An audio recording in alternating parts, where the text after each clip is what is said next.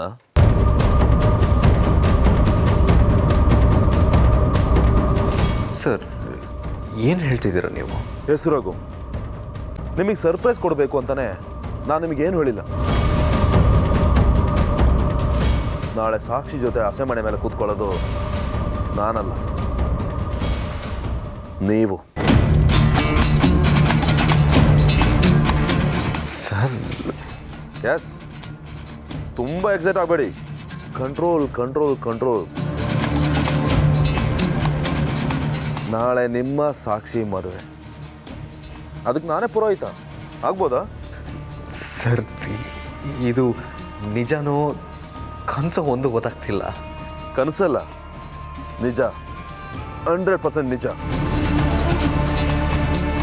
ಒಂದು ಹುಡುಗಿನ ನೀವು ಪ್ರೀತಿಸ್ತಿದ್ದೀನಿ ಅಂತ ಹೇಳಿದ್ಮೇಲೆ ನಾನು ಹೋಗಿ ಅವ್ರನ್ನ ಮದುವೆ ಆದರೆ ಆ ದೇವ್ರು ಮೆಚ್ಚುತ್ತಾನ? ರಘು, ನಾನು ಅಷ್ಟೊಂದು ಕೆಟ್ಟವನ. ನನಗೆ ಸಾಕ್ಷಿ ಪ್ರೀತಿ ಸಿಗಲಿಲ್ಲ, ಐ ಆಮ್ ಅನ್ಲಕ್ಕಿ. ಆದರೆ ಪ್ರೀತಿಸಿದವ್ರನ್ನ ದೂರ ಮಾಡೋಷ್ಟು ಕಡ್ಕನಲ್ಲ. ರಘು, ನಿಮ್ಮಿಬ್ಬರನ್ನ ಒಂದು ಮಾಡಿ ಒಂದಷ್ಟು ಪುಣ್ಯ ಕೊಟ್ಕೋಬೇಕು ಅಂತ ಇದ್ದೀನಿ. ನಾನೀಗ ಆಫೀಸ್ ಹತ್ರನೇ ಇದ್ದೀನಿ, ಇಲ್ಲಿಗೆ ಬಂದ್ಬಿಡಿ. ಸಾಕ್ಷಿಗೆ ನಿಮ್ಮನ್ನು ಸರ್ಪ್ರೈಸ್ ಆಗಿ ಪ್ರೆಸೆಂಟ್ ಮಾಡ್ತೀನಿ. ಯಾರಿಗೂ ಹೇಳ್ಬೇಡಿ, ಡೈರೆಕ್ಟಾಗಿ ಇಲ್ಲಿಗೆ ಬಂದ್ಬಿಡಿ, ಒಟ್ಟಿಗೆ ಹೋಗೋಣ. Thank you sir, thank you so much. ನೀವು ನನ್ನ ಪಾಲಕ್ ದೇವರು ಸರ್. ನಾನು ಈಗಲೇ ಹೊರಟು ಆಫೀಸಿಗೆ ಬರ್ತೀನಿ.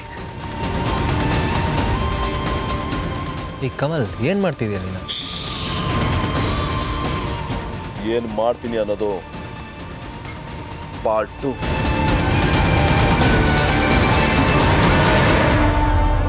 ಒಬ್ಬಳೇ ಮಗಳು ಅಂತ ತುಂಬ ಮುದ್ದಿನಿಂದ ಸಾಕ್ಬಿಟ್ಟೆ.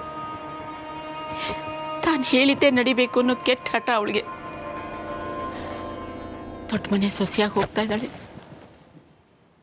ಅಲ್ಲಿ ಹೇಗೆ ನಿಭಾಯಿಸ್ತಾಳೋ ಏನು. ಅಮ್ಮ, ನಾವು ನೀವು ಕೂಡ ಬೇರೆ ಮನೆಯಿಂದಾನೇ ಬಂದಿರೋರಲ್ವಾ? ಹುಟ್ಟಿದ ಮನೆಗೆ ಪರಕೀಳಾಗಿ ಮೆಟ್ಟಿದ ಮನೆನ ಬೆಳ್ಗೋಳೆ ಹೆಣ್ಣಲ್ವಾ? ವಿಷಯಕ್ಕೆ ಅಮ್ಮ ಹೀಗೆ ಹೇಳ್ತಿದ್ಲು, ನೀನ ಮದುವೆ ಮಾಡಿಸಿ ಮನೆ ಬಿಟ್ಟು ಓಡಿಸ್ತೇವೆ ಅಂತ ಚಿಕ್ಕಪ್ಪ ನನಗೆ ರೇಗಿಸ್ತಾ ಇದ್ರು. ಈಗ ನನಗೆ ಯಾರು ಮದುವೆ ಆಗು ಅನ್ನೋರೇ ಇಲ್ಲ.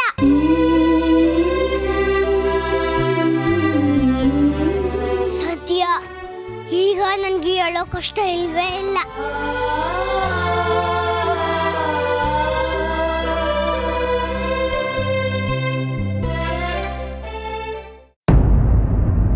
ನೀವೇನು ಯೋಚನೆ ಮಾಡಬೇಡಿಮ್ಮ. ಸಾಕ್ಷಿ ಕೂಡ ಆ ಮನೆಗೆ ಹೋದ್ಮೇಲೆ ಹೊಂದ್ಕೊಂಡು ಚೆನ್ನಾಗಿ ಬಾಳ್ತಾಳೆ ಬಿಡಿ. ವಾಸಂತಿ, ಮನಃಪೂರ್ವಕವಾಗಿ ಮಾತು ನೀನು ಹೇಳ್ತಾ ಇದೀಯಾ? ಹೌದಮ್ಮ. ನಿಮ್ಗ್ಯಾಕೆ ಈ ಅನುಮಾನ ಬಂತು? ಆ ಅನುಮಾನ ನನಗೂ ಇದೆ, ನಿನಗೂ ಇದೆ, ಈ ಮನೇಲಿರೋ ಎಲ್ಲರಿಗೂ ಇದೆ. ಆದರೆ ಯಾರೂ ಹೇಳ್ಕೊಳ್ತಾ ಇಲ್ಲ. ತಾಯಿಯಾಗಿ ನಾನು ಅದನ್ನು ಮುಚ್ಚಿಟ್ಕೊಳ್ಳೋಕೆ ಆಗ್ತಾ ಇಲ್ಲ ವಾಸಂತಿ.